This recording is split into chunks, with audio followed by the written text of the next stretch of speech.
तो हमारा एक लेक्चर हो गया। तो मैंने ये समझा दिया था कि एंगुलर डिस्प्लेसमेंट एक बड़े एंगल के लिए वेक्टर नहीं होता, लेकिन छोटे एंगल के लिए वेक्टर होता है। ठीक है।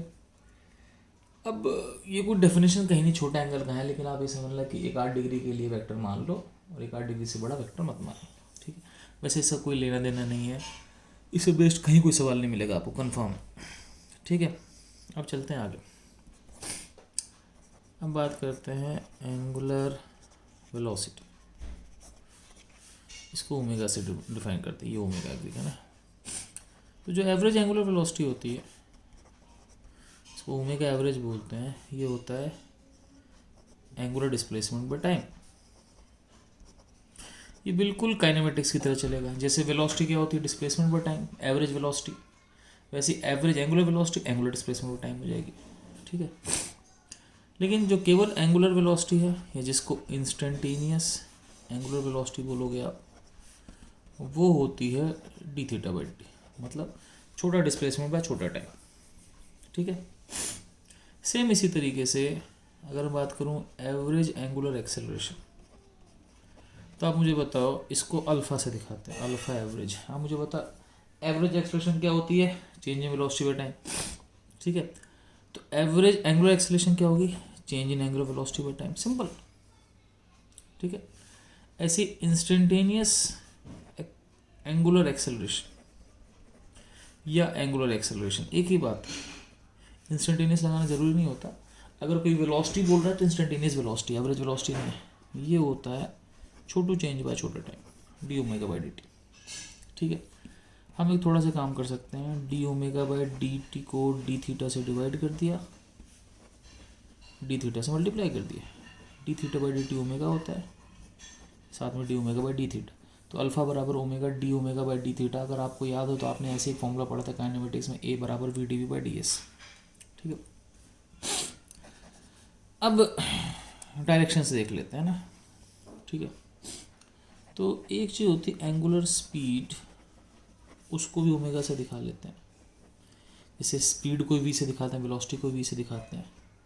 इज ये मैग्नीट्यूड होता है, is magnitude of angular velocity.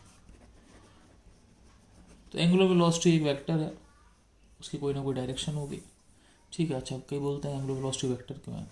Actually ये समझना कि थीटा एक वेक्टर नहीं होता, लेकिन डी थीटा है ना, डी थीटा एक वेक्टर है। तो बेसिकली ये एक वेक्टर है डी थीटा, तो ओमेगा भी एक वेक्टर है। ठीक है ना, क्योंकि छोटा एंगल एक वेक्टर होता है, तो इसलिए डी थीटा एक वेक्टर, तो ओमेगा भी एक वेक्टर है। ठीक है। अब ओमेगा वेक्टर तो उसका डायरेक्शन होगा, एक मैग्नीट्यूड का। मान लो कि ओमेगा है 4 वेस्ट, तो एंगुलर वेलोसिटी 4 वेस्ट है, तो एंगुलर स्पीड 4 होगी, दैट्स ऑल। जैसे मान लो आपकी वेलोसिटी है 4 मीटर पर सेकंड साउथ, तो आपकी स्पीड होगी 4 मीटर पर सेकंड। तो सेम ऐसे चलता है, एंगुलर स्पीड जो होता है वो एंगुलर वेलोसिटी का मैग्नीट्यूड होता है। अब हम बात करते हैं डायरेक्शंस की। तो डायरेक्शन कैसे देते हैं, तो ओमेगा की direction is given by sense of rotation.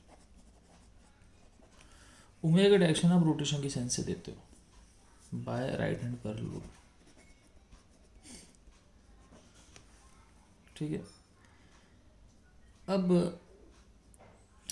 वो कैसे देते हैं, बहुत सिंपल है। जैसे कि मान लो कोई चीज़ अगर ऐसे चल रही है,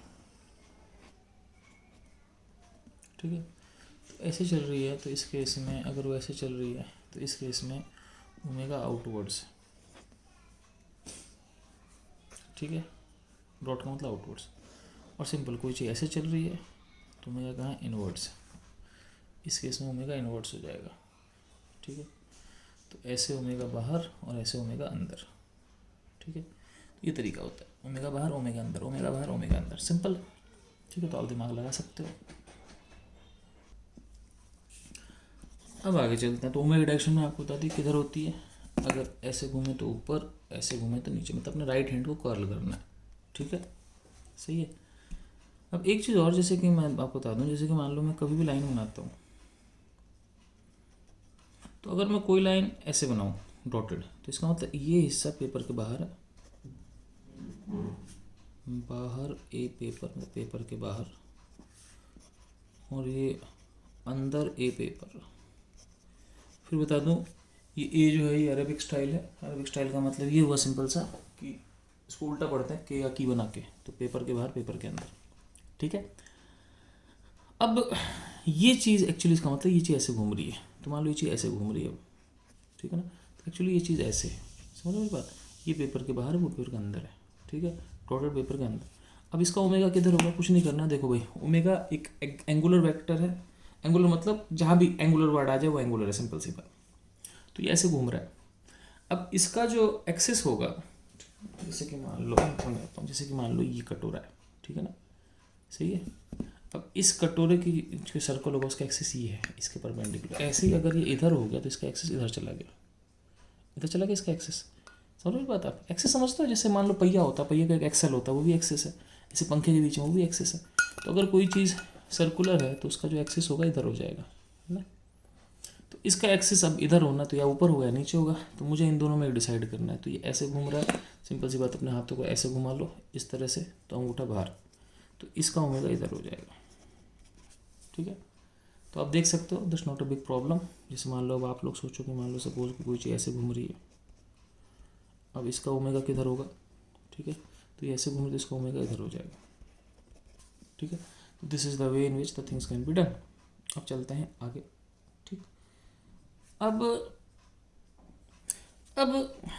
वेलोसिटी और ओमेगा में रिलेशन होता है कि जो वेलोसिटी होती है वो ओमेगा क्रॉस आर वेक्टर होती है, ठीक है। कैसे होती है ये मैंने गलत छेड़ दिया इस पॉइंट को, मैं इसको दोबारा समझाऊंगा। अब हम बात करते हैं स्पीड की। तो जो नॉर्मल स्पीड होती है, मतलब डिस्टेंस बाय टाइम, तो speed in circular motion, circular motion में स्पीड कैसे निकालते हैं, तो देखो भाई ऐसे कि ये थीटा जो होता है वो एल बाय आर होता है, एल बराबर आर थीटा। अब ये जो आर्क लेंथ है यही तो डिस्टेंस है। देखो डिस्प्लेसमेंट तो ये लाइन हो जाएगी, डिस्टेंस तो यही है, आर्क लेंथ, ठीक है। तो ये जो आर्क है ना, जो कर्व्ड वाली लेंथ है, जो आर्क लेंथ है कर्व्ड वाली, वही तो डिस्टेंस है।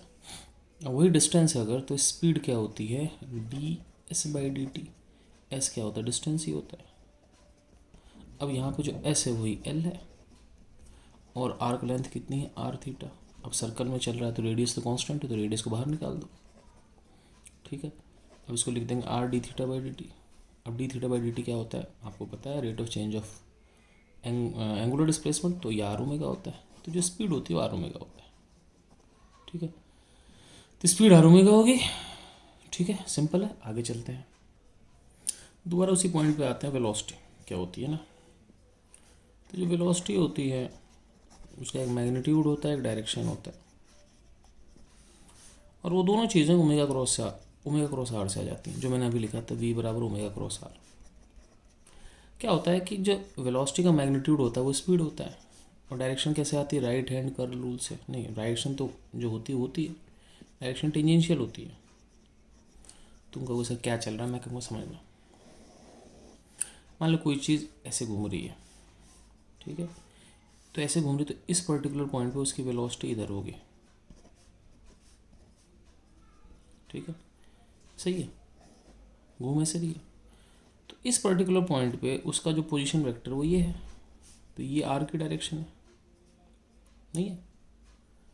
अच्छा, ओमेगा किधर है, अगर ऐसे घूम रहा है तो ओमेगा, इसका मतलब ऐसे घूमने का मतलब क्या हुआ, ऐसे घूमने का मतलब ओमेगा ऊपर की तरफ, बाहर की तरफ डॉट है, ठीक है। तो ओमेगा बाहर की तरफ है, डॉट है, तो अपने पास क्या हुआ कि v बराबर ओमेगा क्रॉस आर। तो ओमेगा कहाँ हो गया, बाहर की तरफ हो गया। अब ओमेगा क्रॉस आर, तो ओमेगा कहाँ है, ऊपर की तरफ है, और आर इधर की तरफ है। समझने मेरी बात। आपको मैंने क्रॉस प्रोडक्ट सिखाया था, फिर समझा देता हूँ। आपको क्रॉस प्रोडक्ट याद होना चाहिए भाई, है ना। क्रॉस प्रोडक्ट में ऐसा होता है कि ओमेगा से आर की तरफ हाथों को लाना है, तो ओमेगा से आर की तरफ लाया तो वी ऊपर आ गया। आई होप यू अंडरस्टैंड, ठीक है, सही है। और अगर किसी को याद नहीं डायरेक्शन, तो मैं बता रहा हूँ, जैसे कि ओमेगा की डायरेक्शन क्या है बच्चों, ओमेगा डायरेक्शन है के, क्या है, बाहर की तरफ। और आर की डायरेक्शन क्या है, आई कैप। तो के क्रॉस आई क्या होता है, ये के डायरेक्शन में, आई में, तो ये के क्रॉस आई क्या हो गया, जे हो गया, तो इसकी डायरेक्शन जे कैप में होगी, तो ये आई कैप है आपके पास, ये जे कैप है और के कैप बाहर की तरफ। ठीक है, तो ये जो चीज़ होती है डायरेक्शन भी दे देती है और ये मैग्नीट्यूड भी देती है। मैग्नीट्यूड कैसे भाई, मैग्नीट्यूड ऐसा होगा, इसका मैग्नीट्यूड होगा ओमेगा मैग्नीट्यूड आर का मैग्नीट्यूड, और बीच का एंगल कितना होगा, साइन 90। पूछो क्यों, ओमेगा बाहर है, ओमेगा प्लेन के परपेंडिकुलर है ना, आर प्लेन में है तो बीच में एंगल 90 डिग्री हो गया, तो इसका मैग्नीट्यूड हो गया आर ओमेगा, जो कि स्पीड होगी, और डायरेक्शन कैसे आ जाएगी, डायरेक्शन क्रॉस प्रोडक्ट से आ जाएगी। अब और किसी पोजीशन पे देखते हैं, मान लो कि एक चीज़ ऐसे घूम रही है, मान लो ऐसे, ठीक है, किसी टाइम यहाँ पर तुम्हें पता है वेलोसिटी इधर है, लेकिन हम देखते हैं कि ओमेगा क्रॉस आर से आती है कि नहीं। तो ओमेगा कहाँ की तरफ है, ऐसे घूम रही है, तो अंदर की तरफ नहीं, जैसे घूम रही है अपने, ऐसे कुछ नहीं करता, सिंपल अपने ऐसे घूम रही है, तो आपने ऐसे हाथ अपने किए, अंगूठा देखा नीचे की तरफ, तो ओमेगा नीचे की तरफ है ऐसे घूमने का कारण। ठीक है, अब आर किधर की तरफ है बच्चों, आर है बाहर की तरफ, ठीक है, ऊपर की तरफ है ना। देखो अब ओमेगा आपके पास नीचे की तरफ है, ठीक है, ओमेगा नीचे की तरफ, आर इधर की तरफ, तो ओमेगा क्रॉस आर अंगूठा उधर गया, ठीक है ना, तो वेलोसिटी उधर होगी, ओमेगा नीचे आर इधर, तो ओमेगा क्रॉस आर उधर की तरफ। ठीक है, तो इस तरीके से क्रॉस प्रोडक्ट की मदद से आप वेलोसिटी देख सकते हो, लेकिन मुझे समझ नहीं आता कि क्रॉस प्रोडक्ट की मदद क्यों लो, बॉडी ऐसे घूम रही है तो यहाँ वेलोसिटी इधर ही होगी, सोचने की जरूरत ही नहीं, स्टिल पढ़ाना पड़ता है भाई साहब, क्या करें। ठीक है, तो इससे मैग्नीट्यूड डायरेक्शन दोनों आता है, मैग्नीट्यूड में तो कोई दिक्कत नहीं, देखो भाई सिंपल है, ओमेगा पेपर के अंदर है, आर पेपर के अंदर है, तो ओमेगा नीचे है, आर पेपर के अंदर है ना, तो बीच में एंगल कितना होगा 90 डिग्री, तो ओमेगा आर साइन 90 आ गया, आंसर तो आ गया, कोई दिक्कत ही नहीं।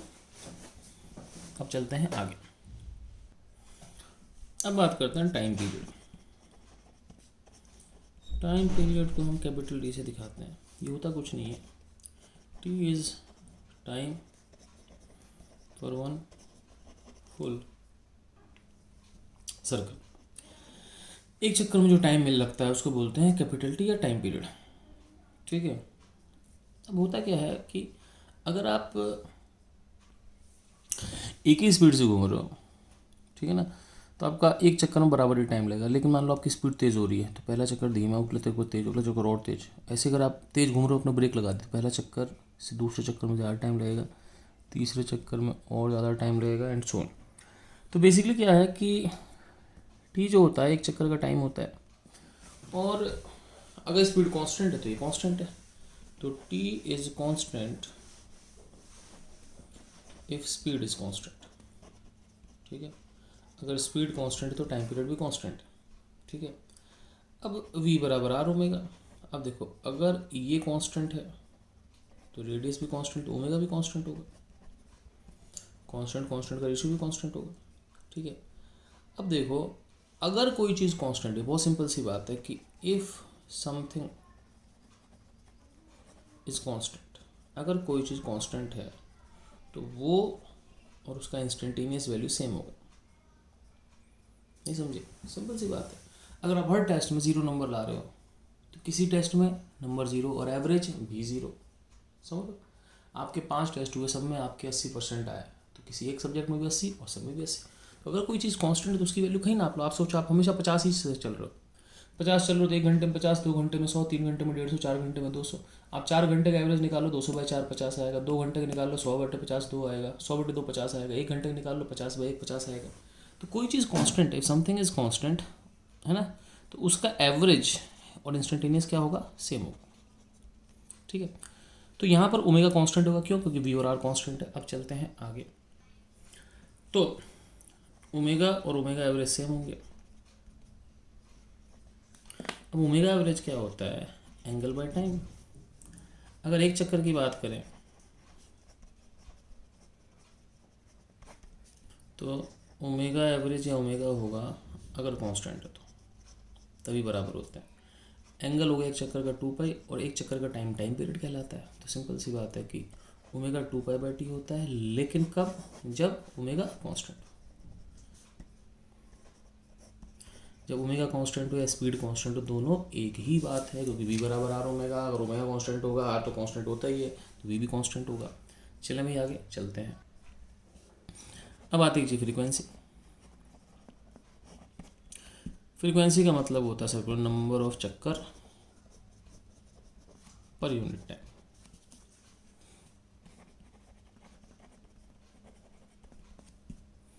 और जो फ्रीक्वेंसी होती है 1/t होती है। तुम बोलोगे कैसे? मैं बोलूँगा बहुत सिंपल है, सोचो। नहीं, TF अगर टाइम पीरियड 1 सेकंड है तो 1 सेकंड में 1 चक्कर। अगर टाइम पीरियड आधा सेकंड है तो आधा सेकंड में 1 चक्कर, 1 सेकंड में 2 चक्कर। टाइम पीरियड 1/3 सेकंड तो 1/3 में 1, अगले 1/3 में 1 और, अगले 1/3 में 1 और। फ्रीक्वेंसी 3 होगी। 1/4 तो 4 हो गई, 1/5 तो 5 हो गई। ठीक है, तो टाइम पीरियड फ्रीक्वेंसी में इन्वर्स का वो होता फंक्शन। ठीक है, तो फ्रीक्वेंसी 1/t हो गई।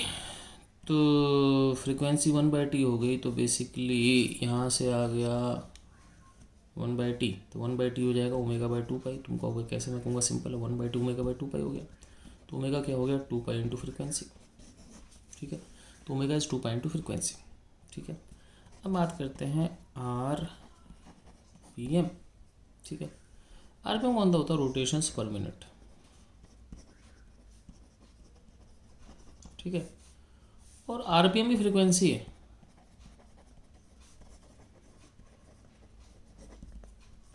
ठीक है, एक्चुअली फ्रीक्वेंसी क्या होता है? चक्कर्स पर सेकंड। ठीक है, और RPM होता है चक्कर पर मिनट। अब यूनिट तो आप कुछ भी लिख सकते हो। ठीक है, तो इसकी जो SI यूनिट होती है किसकी? फ्रीक्वेंसी की, वो होती है 1/सेकंड, जिसको हम बोलते हैं हर्ट्स। ठीक है, तो इसकी SI यूनिट जो होती है हर्ट्स होती है। अब ऐसे ही क्या होता है? RPM का होता है रोटेशन पर मिनट, RPM इज फ्रीक्वेंसी। ठीक है, RPM क्या होती है? फ्रीक्वेंसी होती है। ठीक है, और ये बेसिकली होती है नंबर ऑफ रोटेशंस पर मिनट। 1 मिनट में कितना रोटेशन होगा, ये RPM होता है।